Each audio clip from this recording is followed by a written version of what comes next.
The question there ultimately is does Christianity remain the same if it takes on the cultural trappings or thinking they're in a way of another world? Martin Scorsese just lost someone who meant everything to him. For nearly 40 years, they shared secrets that changed cinema forever. But on January 15, 2025, tragedy struck. The phone call that shattered Scorsese came at 3:00 a.m. Within hours, he was posting tributes that broke the hearts of millions. But this loss revealed something even more painful. A hidden project they worked on together. A final conversation that haunts him, and a promise Scorsese can never keep. Today, we're uncovering the heartbreaking truth about what really happened. Martin Charles Scorsese was born on November 17, 1942, in the Flushing neighborhood of Queens, New York City. Though he spent most of his childhood in Manhattan's Little Italy, his early years were shaped by chronic asthma, a condition so severe that it kept him from joining the other children in sports or outdoor games. Stuck inside, he turned to movies. His parents and older brother often took him to theaters, and he developed an early obsession with films, especially Powell and Pressburger's The Tales of Hoffman from 1951. He rented that movie over and over. From a local shop, both of his parents, Catherine Kappa and Charles Scorsese, worked in New York's Garment District. Charles was a clothes presser while Catherine worked as a seamstress. But what made them stand out was how they later appeared in their son's films. At first, they were ordinary working-class immigrants, but they became memorable faces on screen. During the premiere of Mean Streets at the New York Film Festival in 1973, Catherine caused a stir when she told people in the lobby, "I just want you to know we never used that word in the house. I don't know where he got it from." She was referring to the film's heavy use of profanity, which she rejected as a devout Catholic, even though it was key to the film's realism. Both she and her husband would go on to appear in Taxi Driver, Raging Bull, and the family documentary, Italian American, leaving their own small mark on cinema. Scorsese's first serious steps toward filmmaking came during his time at New York University, not when he was a child. In 1963, he directed What's a Nice Girl Like You Doing in a Place Like This, followed in 1964 by It's Not You, Murray. These shorts showed his early talent for handheld camera work and quick dynamic storytelling. He had been deeply inspired by his film history professor whose passion for cinema convinced him that filmmaking was more than a dream. With just 16mm film and limited resources, he created stories that hinted at the mastery he would later bring. Two classics like Taxi Driver and Goodfellas. In 1967, he made The Big Shave, a 6-minute short that shocked audiences. The film showed a man calmly shaving in a spotless white bathroom until he cut into his own skin, continuing until the scene was filled with blood. It was a disturbing but powerful metaphor for America's involvement in the Vietnam War. The soundtrack was Bunny Berugan's I Can't Get Started, and it was filmed on donated AGA color film at NYU. Though only 6 minutes long, it used music, violence, and montage to leave a lasting impact and revealed Scorsese's willingness to use bold imagery to deliver a message. By 1959, at the age of 27, he was working as one of 7 editors on Michael Wadley's Woodstock documentary. The project involved 120 hours of raw concert footage from more than a dozen cameras. Despite the modest pay, the experience was invaluable. He was remembered for his intensity, even once panicking when trapped under a collapsed pup tent backstage because of his claustrophobia. The challenge of condensing the enormous footage into a story taught him techniques he would later use in Goodfellas, especially the rapid montage style that became one of his trademarks. Not long after, he met producer Roger Corman, who offered him his first studio film. Corman gave him $600,000 and only 24 days to shoot Boxcar Bertha in Arkansas. The deal came with demands. The film had to include nudity, violence, explosions, and car chases. Scorsese had to cut corners, abandoning plans to shoot in Baton Rouge and Texarkana and instead relying on Arkansas locations, including the Reeder Railroad, for train scenes. The experience taught him how to keep his vision alive even when working under strict financial and creative limits, a lesson that would prove essential later in his career. Around this time, director Brian De Palma introduced him to Robert De Niro. At a Christmas dinner, De Palma had already seen De Niro's talent and believed he was perfect for Scorsese's style of storytelling. The two quickly bonded, realizing they had mutual friends from New York. That meeting led to De Niro's role in Mean Streets in 1973. It was the beginning of one of the most celebrated partnerships in film history, with the two working together on 9 films including Taxi Driver, Raging Bull, Goodfellas, and The Irishman. In 1973, while struggling financially, Scorsese discovered the Rolling Stones. He became obsessed with their raw energy, feeling it captured the spirit of the world he was living in. He began using their music in his films, starting with Jump Jack Flash to introduce Robert De Niro's character Johnny Boy in Mean Streets. The Stones' music became a hallmark of his films, adding intensity and authenticity.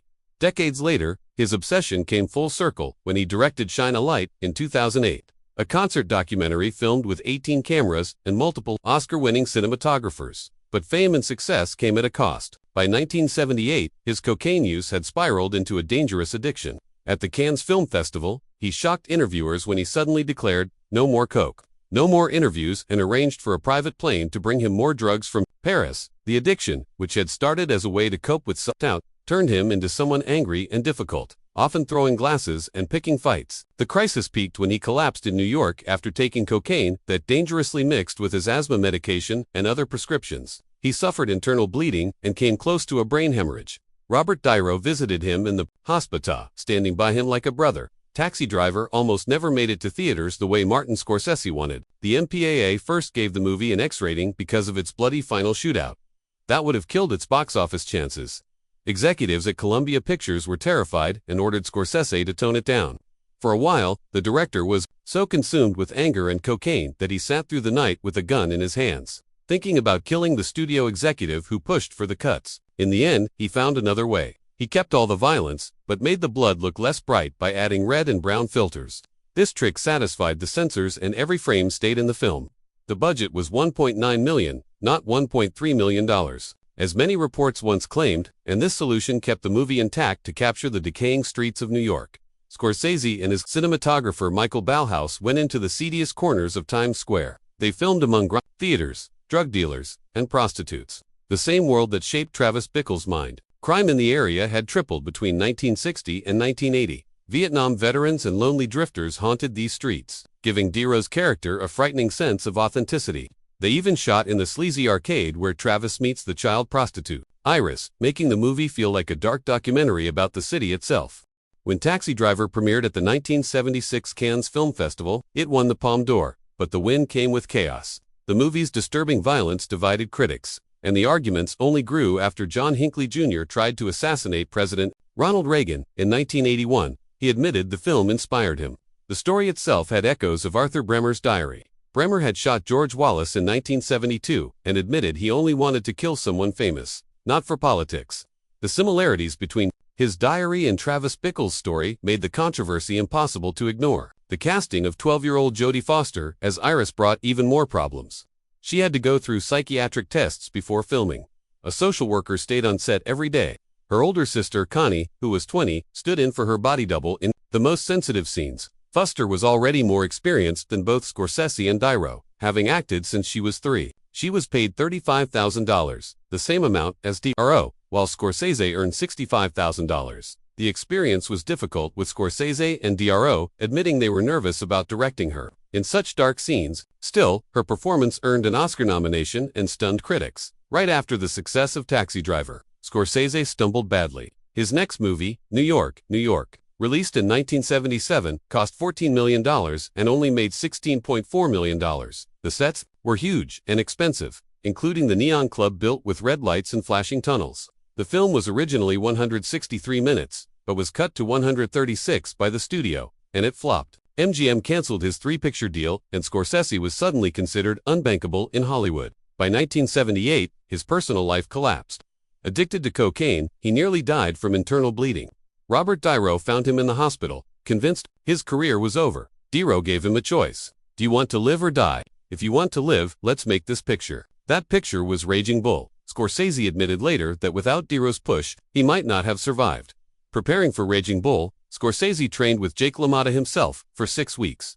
Even though he had suffered from asthma all his life and never liked sports, LaMotta claimed he boxed over 1,000 rounds with De Niro during training, and Scorsese often joined in at real boxing matches. Scorsese studied the details, the blood-soaked sponges, the ropes dripping with red that shaped the film's raw style. To make the fights different from other boxing films of the time, like Rocky in the main event, he shot Raging Bull in black and white. The slow motion, tracking shots, and shifting ring sizes made the viewer feel disoriented as if they were inside the ring.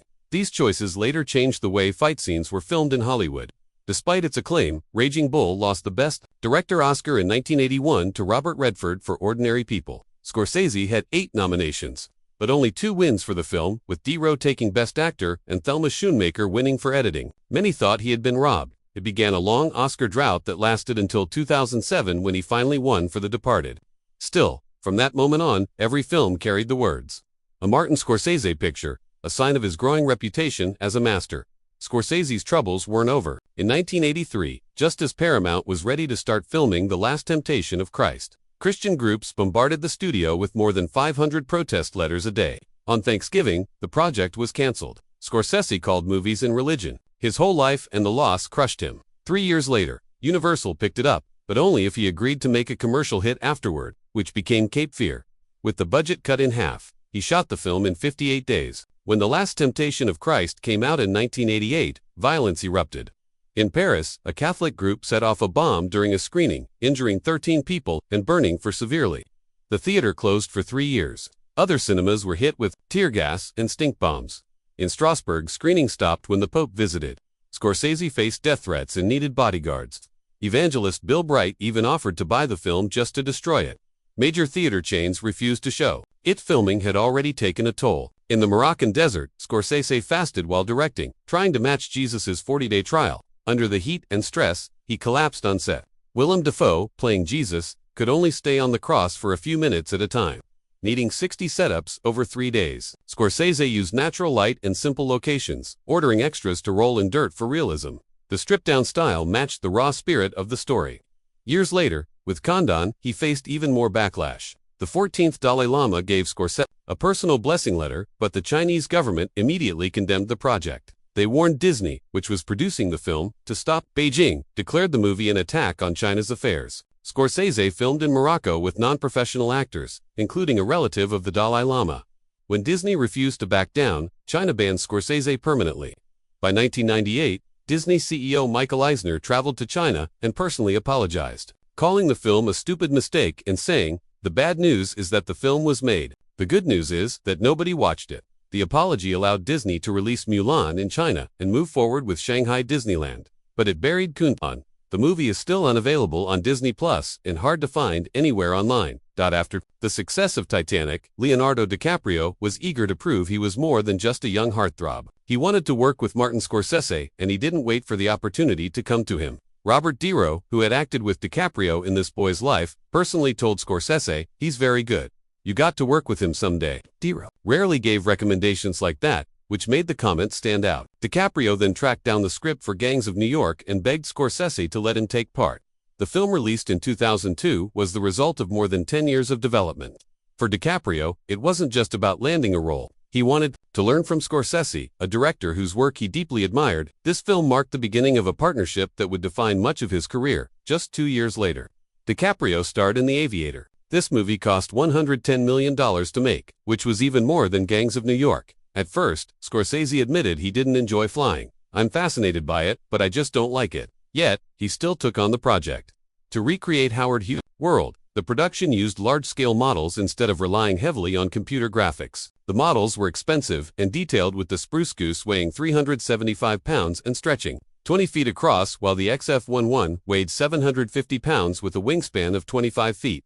Built by Aerotelemetry, these models took months to complete and were chosen because audiences had reacted poorly to the CGI planes in Pearl Harbor. The gamble paid off. The Aviator made $214 million worldwide. While not a massive box office hit compared to its budget, it was still a success. In 2006, Scorsese directed The Departed, which finally earned him his first Oscar for Best Director after losing 5 times before.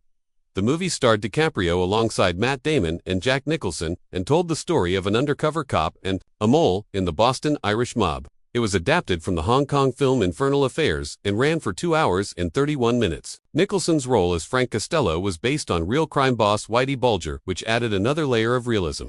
The film won 4 Oscars in total, including Best Picture. It earned $132.4 million in the United States and $291.5 million worldwide. With a budget of $90 million, many felt Scorsese should have been recognized much earlier for films like Raging Bull and Gangs of New York, but The Departed finally gave him the award he deserved. Years later, Scorsese pushed boundaries again with The Wolf of Wall Street.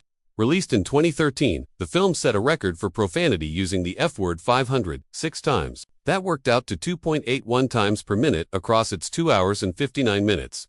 It even beat Scorsese's own Casino, which had 422 uses at 2.4 times per minute. Other contenders like Gary Oldman's Nil by Mouth used 428, but Wolf of Wall Street went further, Jordan Belfort's memoir, on which the film was based, actually contained more than 700 EF words, over 500 pages. The language, along with scenes of drugs and sex, caused major issues in the Middle East. In the UAE, the cut version was 45 minutes shorter, and viewers complained that so many words were muted. It was hard to follow conversations. Scorsese defended the choice, saying it reflected the culture of greed and corruption the movie was portraying. While making these films, Scorsese also devoted himself to saving cinema history.